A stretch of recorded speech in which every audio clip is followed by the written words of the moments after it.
Assalamualaikum warahmatullahi wabarakatuh. Jumpa lagi dengan Alfaedisum Media.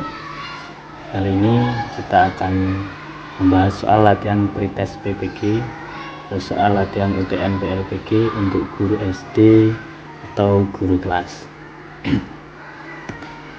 Langsung saja soal nomor 1.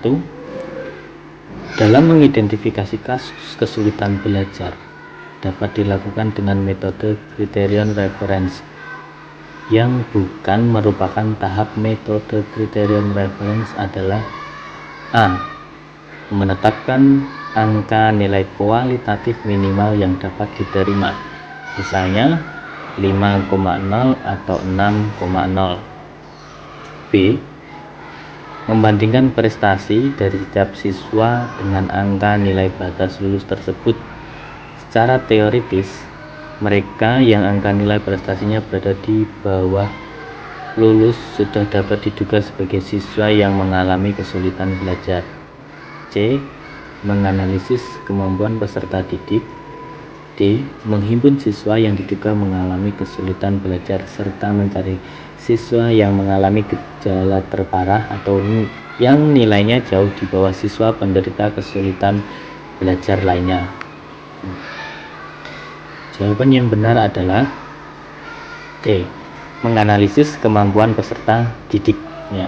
Yang bukan tahap metode criterion reference adalah yang C. Menganalisis kemampuan peserta didik. Selanjutnya soal nomor 2. Kemampuan bahasa anak mulai berkembang. Pemikiran masih statis, belum dapat berpikir abstrak, dan kemampuan persepsi waktu dan ruang masih terbatas. Merupakan perkembangan anak pada tahap A. Tahap sensor motorik. B. Tahap praoperasional. B. Tahap operasional konkret. C. Tahap operasional konkret. Jawaban yang benar adalah yang B. Tahap praoperasional. Soal nomor 3. Seorang anak dengan kemampuan menggunakan kata secara efektif baik lisan, misalnya pendongeng, orator, penerjemah, dan sebagainya, maupun tertulis atau tulisan, misalnya sastrawan, penulis skenario drama atau film, fonologi atau bunyi bahasa, semantik atau makna bahasa, dimensi pragmatik atau penggunaan praktis bahasa. Menurut Howard Gardner, anak tersebut mempunyai kecerdasan A. Kecerdasan bahasa atau linguistik. B. Kecerdasan logika matematika atau logik matematika. C. Kecerdasan ruang atau spatial. D. Kecerdasan gerak tubuh. Jawaban yang paling tepat adalah yang A. Kecerdasan bahasa atau kecerdasan linguistik. Soal nomor 4.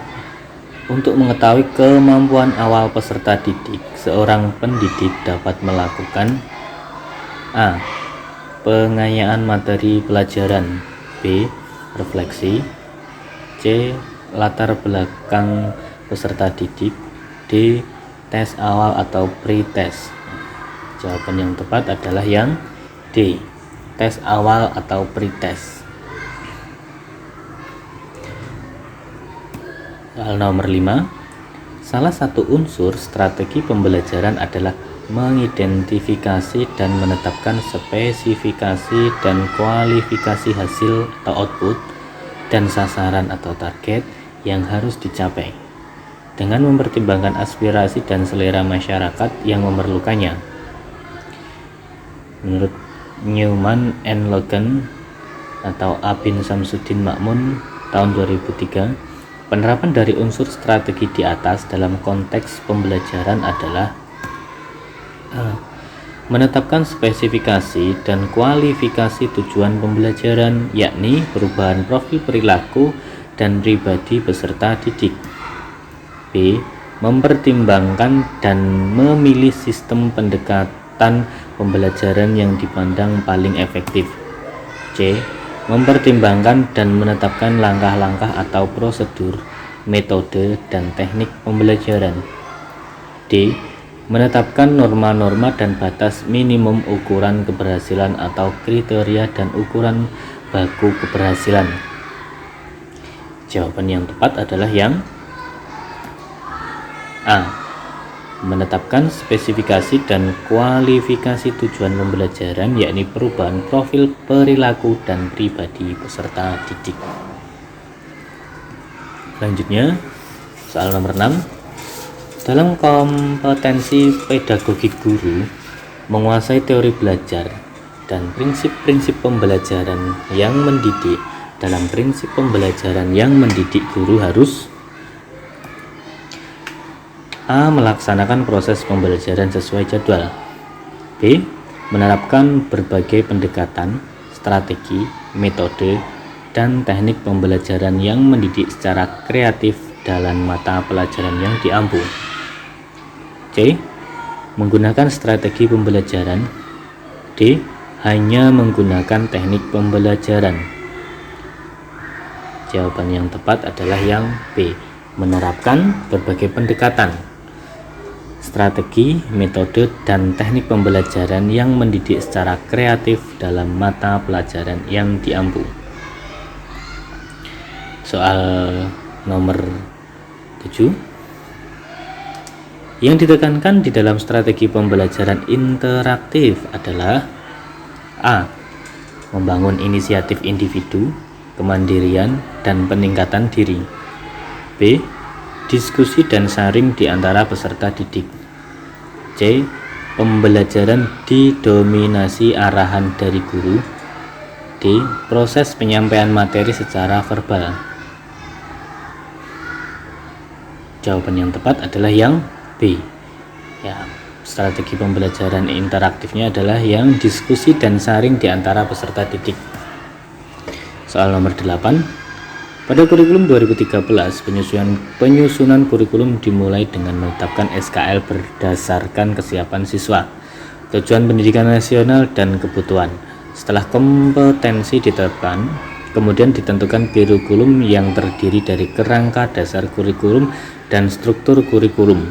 Ada beberapa faktor yang harus dikembangkan, antara lain A. Tantangan internal dan eksternal. B. Responsibility. C. Reinforced. D. Enriched.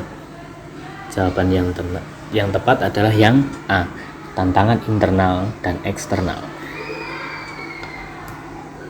Soal nomor 9. Kurikulum 2013, proses pembelajaran menggunakan pendekatan saintifik, artinya yaitu A. Kurikulum harus mengandung hal-hal baru sehingga dapat membantu siswa untuk dapat mengembangkan setiap potensi yang dimilikinya. B. Menyeleksi nilai dan budaya, mana yang perlu dipertahankan dan mana yang harus dimiliki oleh siswa. C. Pembelajaran yang mendorong siswa lebih mampu dalam mengamati, menanya, mengumpulkan informasi, mengasosiasi atau menalar, dan mengomunikasikan. D. Mengembangkan kompetensi dasar berdasarkan pada prinsip akumulatif, saling memperkuat atau reinforce, dan memperkaya atau enriched antar mata pelajaran. Jawaban yang tepat adalah yang C. Pembelajaran yang mendorong siswa lebih mampu dalam mengamati, menanya, mengumpulkan informasi, mengasosiasi atau menalar, dan mengkomunikasikan. Soal nomor 10. Pengembangan kurikulum pemangku kepentingan ketika dilakukan dengan melibatkan pemangku atau stakeholder untuk menjamin relevansi pendidikan dengan kebutuhan kehidupan, termasuk di dalamnya kehidupan kemasyarakatan, dunia usaha atau industri, dan dunia kerja. Pernyataan tersebut di atas sesuai dengan prinsip pengembangan kurikulum. A. Tanggap terhadap perkembangan ilmu, pengetahuan, teknologi, dan seni. B. Relevan dengan kebutuhan kehidupan. C. menyeluruh dan berkesinambungan. D. Beragam dan terpadu. Jawaban yang tepat adalah yang C, menyeluruh dan berkesinambungan. Soal nomor 11. Kurikulum dikembangkan berdasarkan prinsip bahwa peserta didik memiliki posisi sentral untuk mengembangkan kompetensinya agar menjadi manusia yang beriman dan bertakwa kepada Tuhan Yang Maha Esa, berakhlak mulia, sehat, berilmu, cakap, kreatif, mandiri, dan menjadi warga negara yang demokratis serta bertanggung jawab. Pernyataan tersebut di atas sesuai dengan prinsip pengembangan kurikulum. A. Tanggap terhadap perkembangan ilmu pengetahuan, teknologi, dan seni. B. Relevan dengan kebutuhan kehidupan. C. Menyeluruh dan berkesinambungan.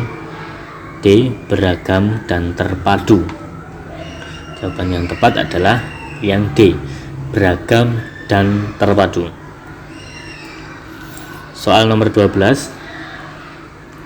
Upaya guru dalam memberikan kesempatan kepada siswa untuk merefleksikan pengalaman belajar yang telah dialami yang paling optimal adalah dengan cara A.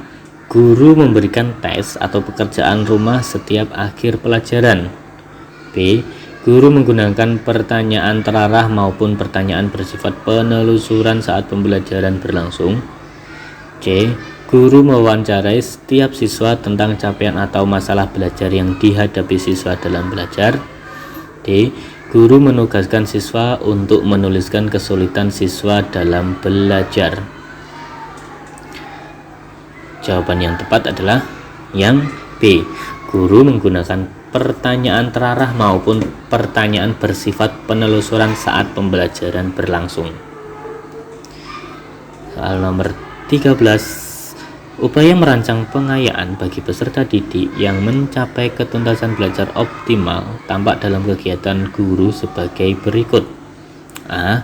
Memberikan tambahan materi berupa sumber ajar dari pengarang yang berbeda. B. Memberikan tes tambahan dengan tingkat kesukaran yang lebih tinggi. C. Memberikan tambahan sumber bahan tambahan yang lebih mendalam dan tingkat variasi yang tinggi berikut instrumen tesnya yang sesuai. D. Memberikan tambahan materi berupa sumber ajar dari penerbit yang berbeda. Jawaban yang tepat adalah yang C. Memberikan tambahan sumber bacaan tambahan yang lebih mendalam dan tingkat variasi yang tinggi berikut instrumen tesnya yang sesuai. Soal nomor 14. Yang dimaksud dengan penilaian adalah pengumpulan dan pengolahan informasi untuk mengukur pencapaian hasil belajar peserta didik. B. Proses yang dilakukan untuk mengambil keputusan berdasarkan evaluasi. C. Membandingkan hasil pengamatan dengan suatu kriteria. D. Proses interaksi antara peserta didik dan pendidik. Jawaban yang tepat adalah yang A. Pengumpulan dan pengolahan informasi untuk mengukur pencapaian hasil belajar peserta didik. Soal nomor 15. Bentuk penilaian yang menghendaki peserta didik menampilkan sikap penggunaan bahasa pengetahuan yang diperoleh dalam pembelajaran melaksanakan tugas disebut penilaian. Pretest. B. Post-test. C. Autentik. D. Non-autentik. Jawaban yang tepat adalah yang C. Autentik. Soal nomor 16. Pendidik melakukan penilaian kompetensi sikap melalui observasi penilaian diri, penilaian teman sejawat atau peer evaluation oleh peserta didik. Adapun instrumen yang digunakan dalam penilaian tersebut adalah A. Skala penilaian. B. Rubrik. C. Jurnal. D. Soal tes. Jawaban yang tepat adalah yang A. Skala penilaian. Soal nomor 17. Lingkup penilaian hasil belajar mencakup kompetensi beberapa kompetensi, yaitu A. Kompetensi spiritual, kompetensi sikap. B. Kompetensi inti, kompetensi dasar. C. Kompetensi sikap spiritual, kompetensi sikap emosional, kompetensi sikap sosial, kompetensi keterampilan, dan kompetensi pengetahuan. D. Kompetensi sikap sosial. Jawaban yang tepat adalah yang C. Soal nomor 18. Aspek yang dinilai dalam pembelajaran matematika sebagai berikut kecuali: pemahaman konsep, B. Menggunakan grafik, C. Melakukan prosedur, D. Pemecahan masalah dan sikap. Jawaban yang tepat adalah yang D. Pemecahan masalah dan sikap. Soal nomor 19.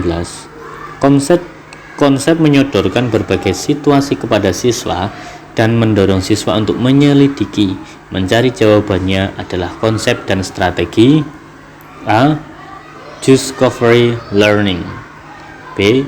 Inductive learning, C. Inquiry learning, D. Cooperative learning.